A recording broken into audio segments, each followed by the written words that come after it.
Então, hoje você precisa escolher entre duas decisões para a sua vida. Ou você vai escolher pelo conforto, ou você vai atender o seu chamado. Ou o conforto, ou o chamado. Lá em Romanos, no capítulo 12, e versículo 12, diz exatamente isso. Não sejam acomodados, mas sejam transformados. Essa palavra, ela dirige aquilo que eu vou falar nesses próximos minutos aqui com você. É fácil a gente se contentar com pouca coisa.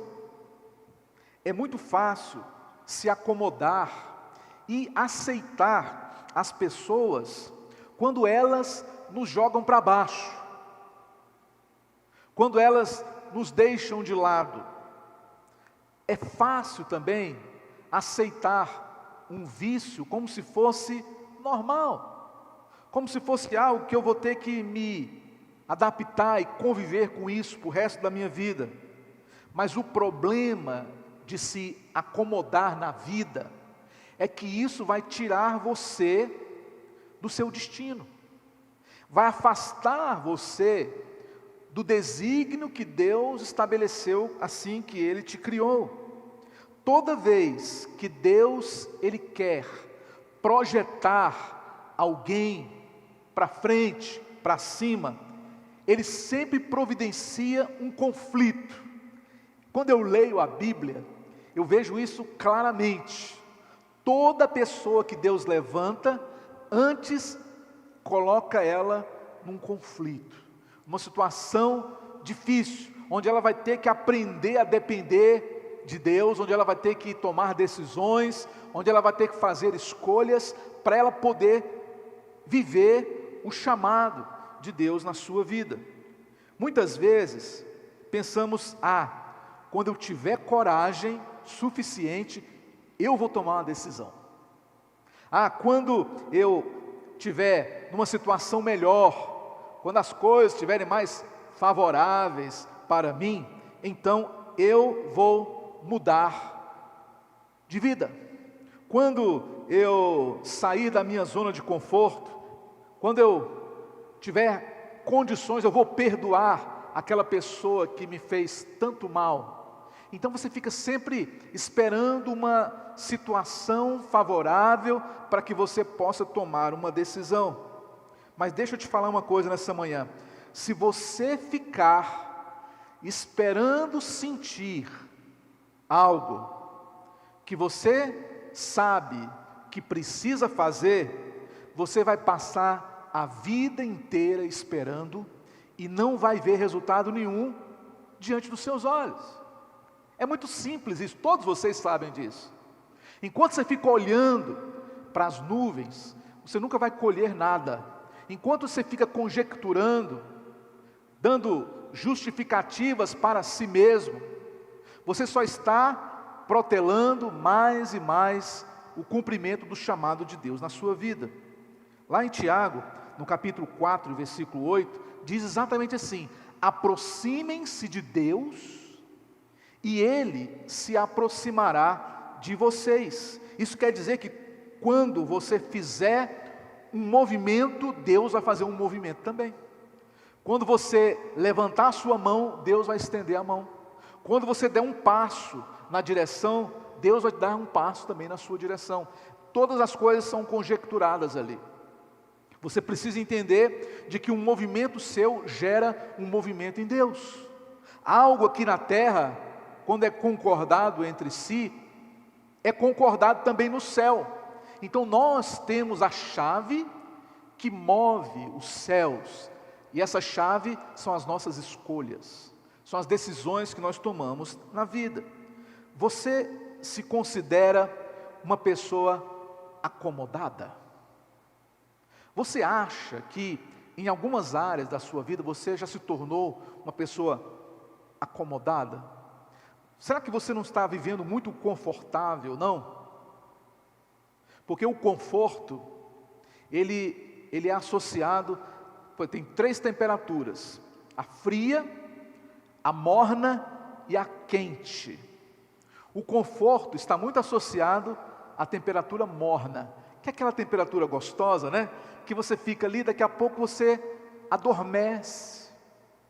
Lá em Apocalipse, quando o anjo escreve a carta de Laodiceia, diz assim: antes fossem frios, mas vocês não são nem frios nem quentes, vocês são mornos. E a mornidão, querido, não é de Deus. A mornidão, a passividade, a indefinição, a protelação não vem de Deus. Enquanto você estiver se sentindo acomodado, passivo, confortável, nada vai acontecer na sua vida. Só vai acontecer algo quando você for colocado no fogo, dentro do conflito, debaixo de pressão, onde você tem que tomar decisões. É assim que a gente cresce. Eu lembro da época da faculdade, da escola, era dia de prova, semana de prova. Na semana de prova você tem que estudar. Você é forçado a dormir tarde e acordar cedo, porque você sabe que tem prova, você sabe que vai ser provado. Então isso já leva você a estudar mais, a se dedicar mais, a focar nos seus estudos.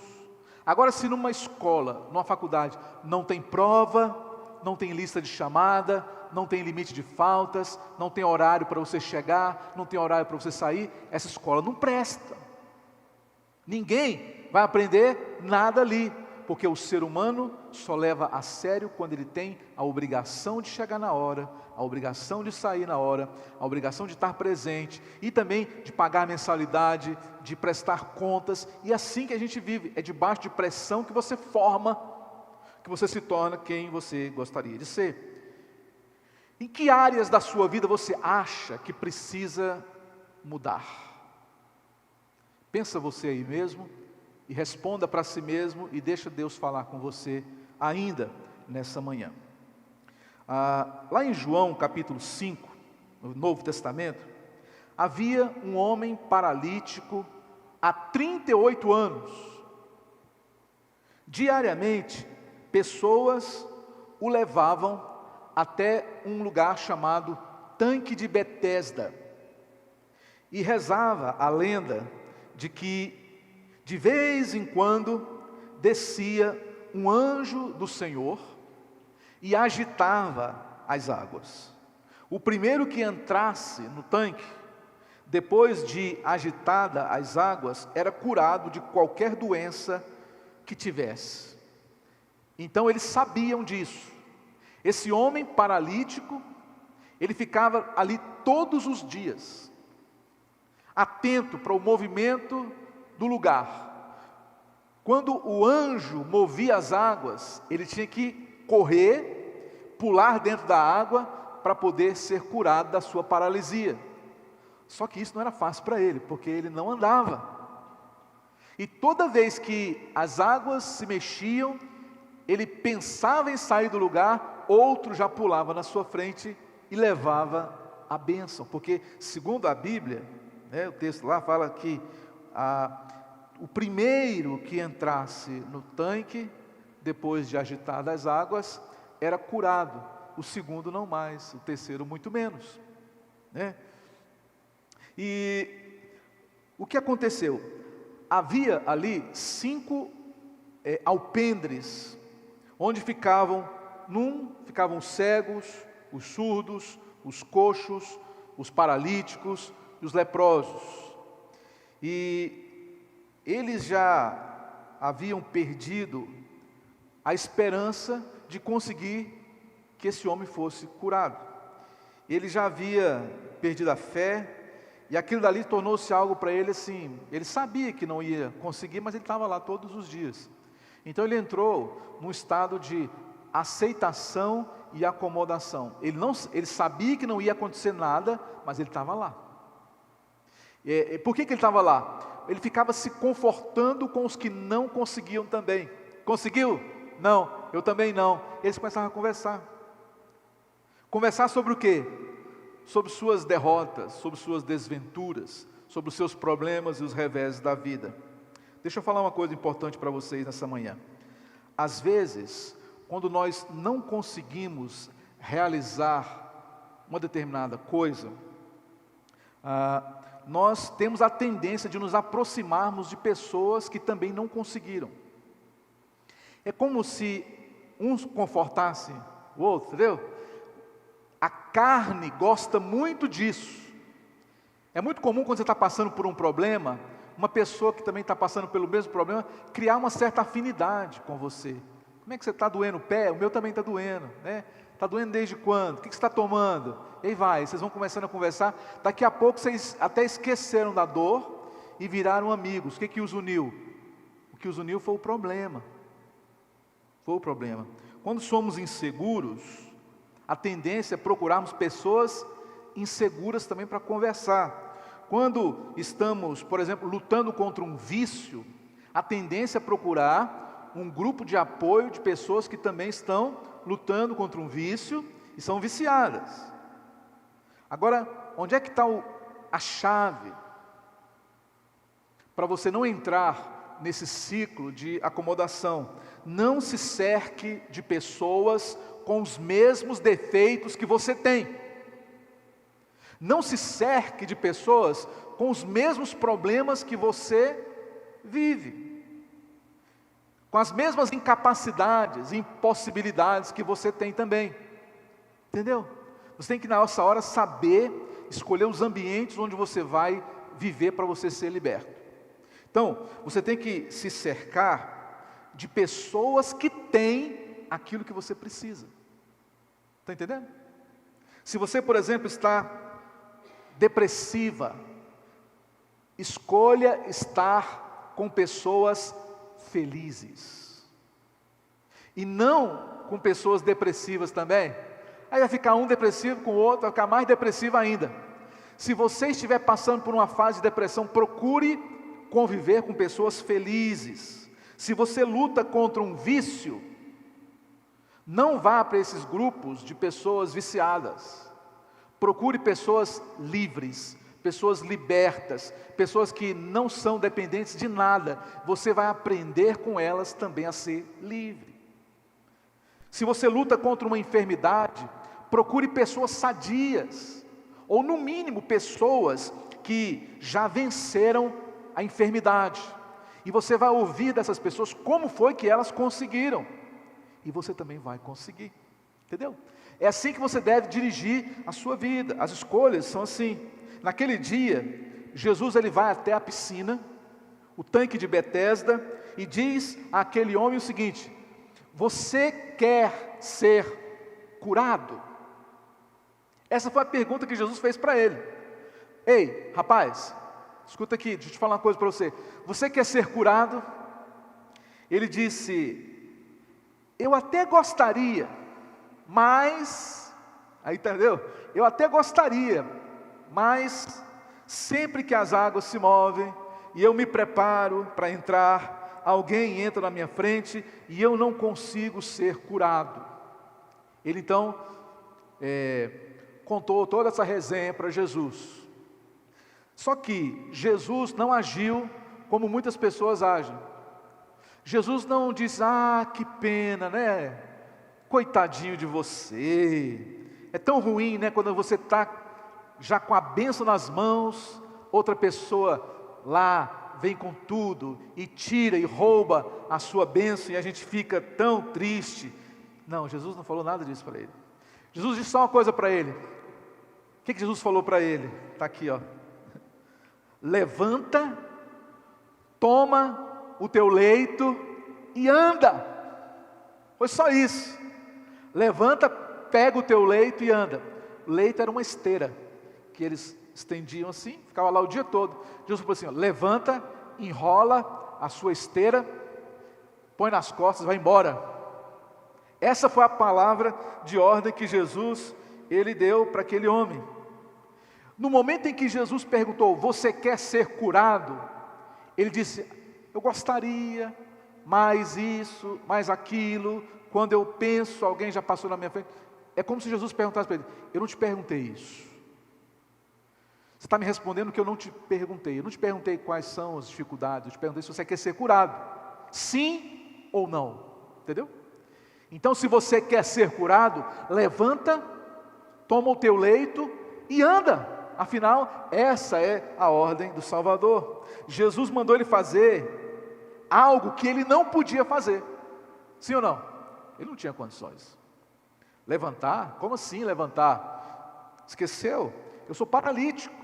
Eu não consigo andar. Eu não estou aqui de ontem para cá, não, semana passada. Eu estou aqui há 38 anos. Esse homem ouviu o chamado de Jesus naquele dia e teve que tomar uma decisão. Ou eu vou continuar como eu estou, ou eu vou tomar uma atitude e parar de dar desculpas. É isso. Esse é o ponto dessa manhã. Eu te pergunto, você vai ficar onde você está, como você está, dando desculpas todos os dias para si mesmo, para quem de direito? Ou você vai de uma vez por todas, hoje, tomar uma decisão que vai mudar determinantemente a sua vida? Porque aquele homem, no momento em que ele tomou a decisão, a Bíblia diz que ele se levantou, enrolou a sua esteira e começou a andar. Naquele momento ele estava o quê? Curado. Curado. Nada disso aconteceria se ele permanecesse onde ele estava, no conforto e na acomodação. Nessa zona de acomodação e de conforto, escuta aqui, nunca vai acontecer nada. Só vai acontecer alguma coisa na nossa vida quando nós levantarmos, quando nós nos erguermos, quando nós tomarmos uma decisão, fizermos escolhas inteligentes em Deus. Aí sim você vai ver as coisas acontecerem. Toda vez que Deus, Ele quer fazer uma coisa nova na sua vida, ou te dar mais influência, favor ou unção, quando Deus sempre quer levar você para um outro nível, um nível mais alto, Ele coloca você na zona do desconforto. Ele faz você passar pelo teste do desconforto. Como é ruim, né? O teste do desconforto. Mas é aí que você cresce. É aí que você muda. É aí que você descobre quem realmente é Deus. É aí que você aprende a pôr em prática tudo aquilo que você já ouviu na vida. Andar é difícil. Falar é difícil. Para criança, né? Criança aprender a andar, cai muitas vezes. Andar de bicicleta, um negócio que você tem que cair. É muito difícil aquela pessoa que ela aprende a andar de bicicleta e nunca caiu. Ou aprende a nadar e nunca bebeu água. Para você aprender a nadar, para você aprender a andar de bicicleta, para você aprender a falar quando criança, para você aprender a andar, você tem que cair, você tem que ser colocado mesmo ali no momento onde você vai ter que tomar uma decisão. Ou senão você vai ficar arrastando, engateando o resto da sua vida. O desconforto é o sinal de que você começou a mudar. Se algum de vocês aqui estiver passando por um desconforto na vida, é porque Deus está fazendo mudanças na sua vida. Amém? É muito comum em repartições públicas você ter aqueles tapumes, onde tem escrito, às vezes tem obras, né? Lá está escrito assim, não repare a bagunça. Estamos em obras para melhorar para você. Mais ou menos assim. A mesma coisa é com você. Quando Deus está em obras na sua vida, a sua vida normalmente está uma bagunça. As coisas estão todas fora do lugar. Isso é normal. É porque Deus está em obras. Fala comigo assim, Deus está em obras. Por isso a minha vida está toda bagunçada.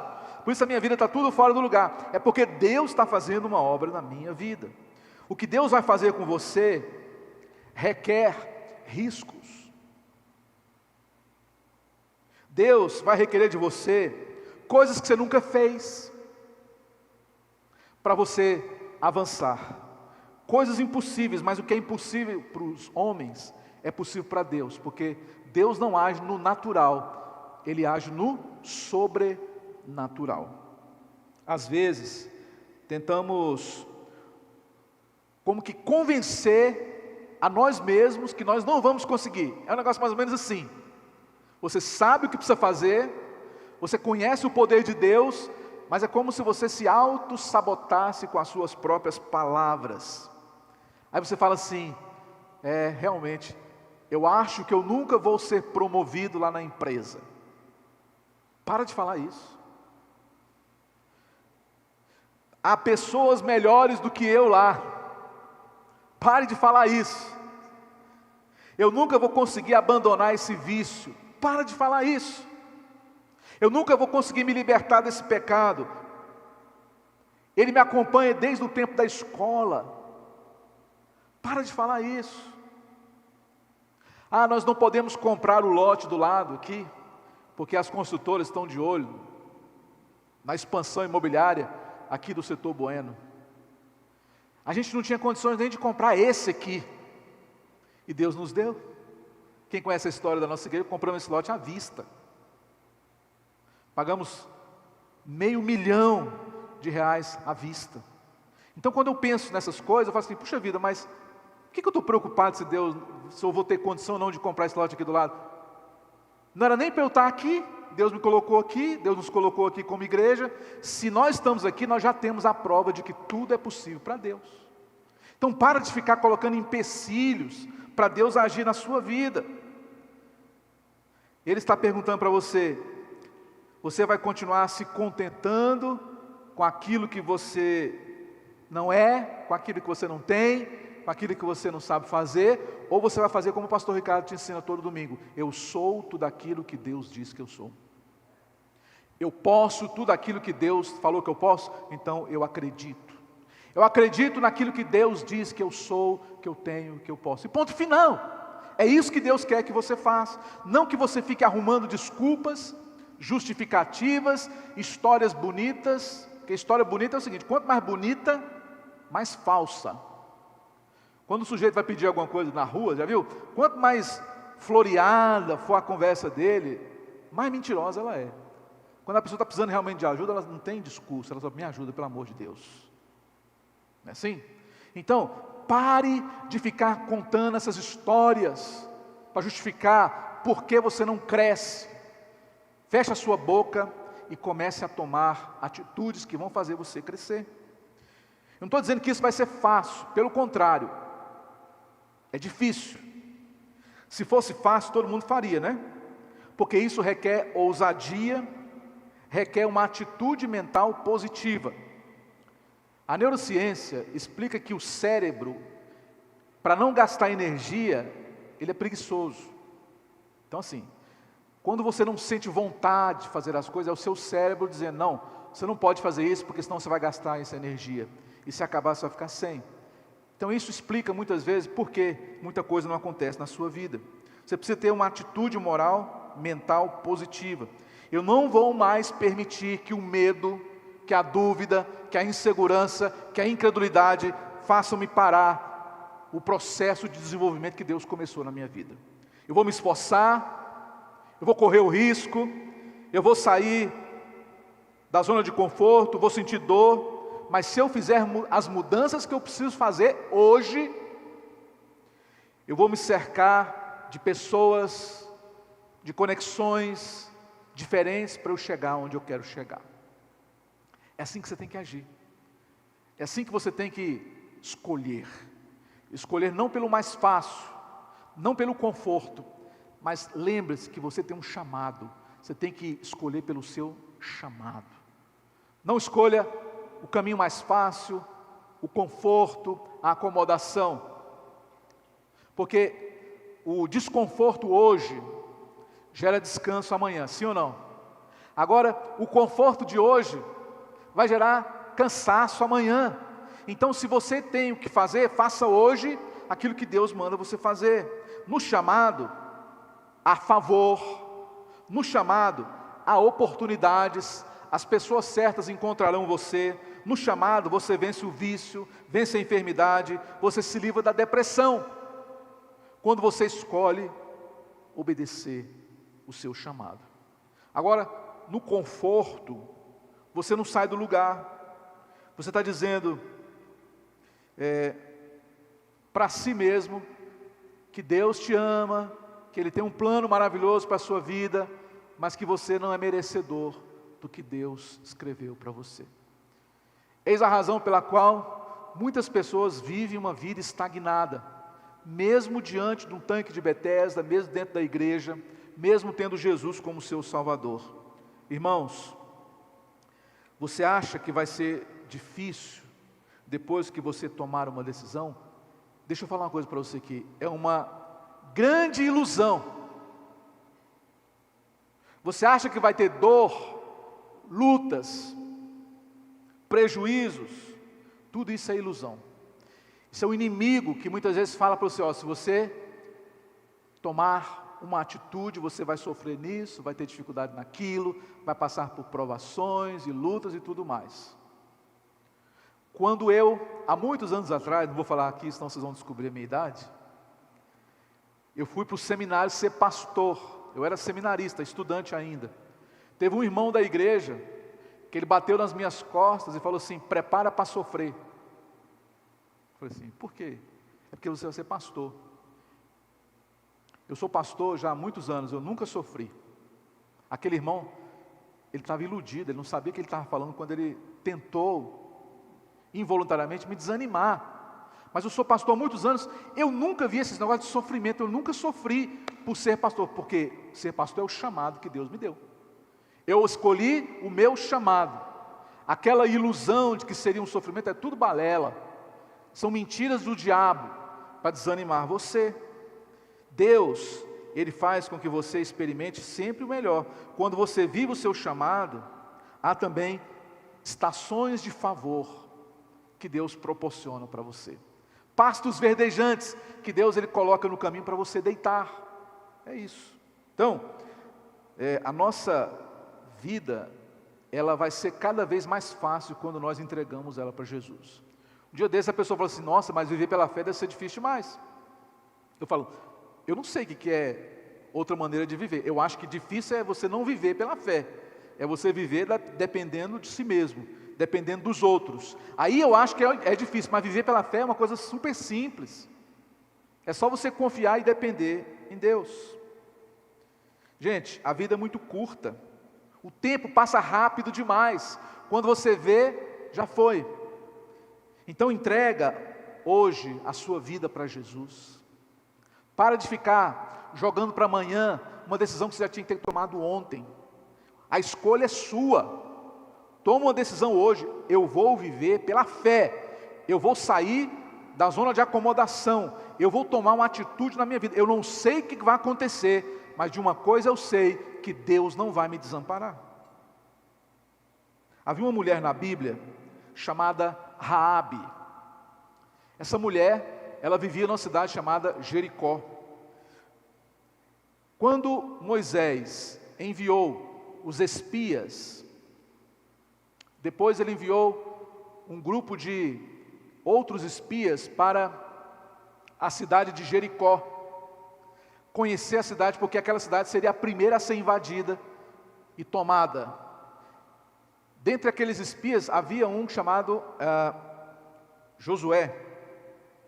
E Josué, também chamado de Oséias na Bíblia, ele conheceu uma mulher chamada Raabe. E Raabe, ela não era uma pessoa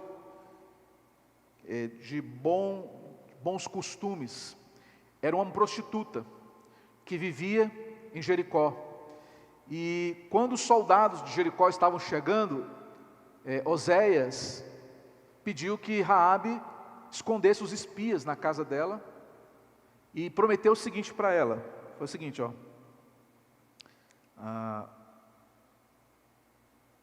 Josué disse a ela: se você não contar o que estamos fazendo, nós a trataremos com bondade e fidelidade quando o Senhor nos der essa terra. Ou seja, se você esconder a gente, quando nós viermos aqui tomarmos tudo, nós vamos poupar você. Em outras palavras, foi isso. Ela teve que tomar uma decisão, fazer uma escolha naquele dia. Ela estava arriscando a vida dela, escondendo aqueles homens no seu sótão. Mas ela também estava pensando no futuro dela. Ela teve que escolher: ou eu vou continuar vivendo como eu estou, debaixo de jugo, de opressão, a vida inteira como tem sido até hoje, ou eu vou correr o risco de fazer a coisa certa? Qual foi a decisão que Raabe tomou? Ela fez a coisa certa. Aquele foi o momento certo, a hora certa, e ela tomou a decisão certa. Ela poupou os homens de Deus e eles conseguiram fugir. Depois, eles vieram, invadiram a cidade, venceram Jericó e lembraram-se de Raabe. Interessante foi que Raabe casou-se com um judeu e eles tiveram um filho. Não sei quantos sabem o nome do filho de Raabe. O nome do filho de Raabe chamava-se Boaz. Quem estava aqui semana passada lembra que eu falei sobre o Boaz. Boaz foi aquele que casou com a Ruth. Ruth, a mãe de Obed. Obed, pai de Jessé. E Jessé, pai de Davi. Gente, que história mais maluca. Olha só o que Deus faz. Ele pega Raabe, uma ex-prostituta, e coloca ela na linhagem de Jesus. Porque quando você vai lá ler o Mateus capítulo 1, quando ela fala assim, da genealogia de Jesus, sabe que nome que está lá? Raabe. Raabe gerou Boaz, Boaz gerou Obed, Obed gerou Jessé, Jessé gerou Davi, e Jesus é o filho de Davi. Quando é que ela imaginaria que um dia o nome dela estaria na genealogia do Salvador? Deus tinha um plano para ela, Deus tinha um chamado para ela, mas dependia muito dela escolher. Naquele dia, quando foi colocada a situação, se ela decidisse pelo conforto, pela segurança, pelo medo, ela perderia a bênção, sim ou não? É a mesma coisa você aqui hoje. Deus, Ele está te dirigindo a tomar uma decisão. Se você optar pelo conforto, se você optar pelo seu bem-estar, você vai perder o desígnio. Agora, se hoje você, tocado pelo Espírito Santo, tomar uma decisão não pelo que é bom para você, mas pelo que é certo para você, a escolha é sua. Você vai viver o desígnio que Deus preparou para você. Eu creio e declaro, se você fizer a escolha certa hoje, assim como aquele paralítico no tanque de Betesda, as correntes que te prendem não vão mais te prender. As impossibilidades que você tem não serão mais impossibilidades para você. Todas serão quebradas. Doenças, vícios, pobreza, mentalidade limitada. Você vai sair daqui hoje andando com as suas próprias pernas. Você vai sair daqui hoje olhando para cima, com a sensação de uma nova vida. Assim como Raabe, você também vai experimentar favor, promoções, proteção de pessoas certas, e você vai viver a plenitude do seu destino. A promessa de Deus, ela só vai se cumprir na sua vida quando você fizer uma escolha. E a escolha que Deus quer que você faça hoje é: escolha obedecer. Escolha fazer o que Deus manda você fazer. Independentemente do que os outros vão falar, independentemente daquilo que você acredita, não seja acomodado. Quem aqui quer ser transformado? Você tem que sair do estado de acomodação e entrar na zona de conquista, onde você é transformado, onde ali milagres acontecem, onde você vê sinais, prodígios, maravilhas de Deus acontecendo na sua vida, diante dos seus olhos. Quantos creem nessa palavra nessa manhã? Hoje é dia de você tomar uma decisão. Nós vamos cantar um canto.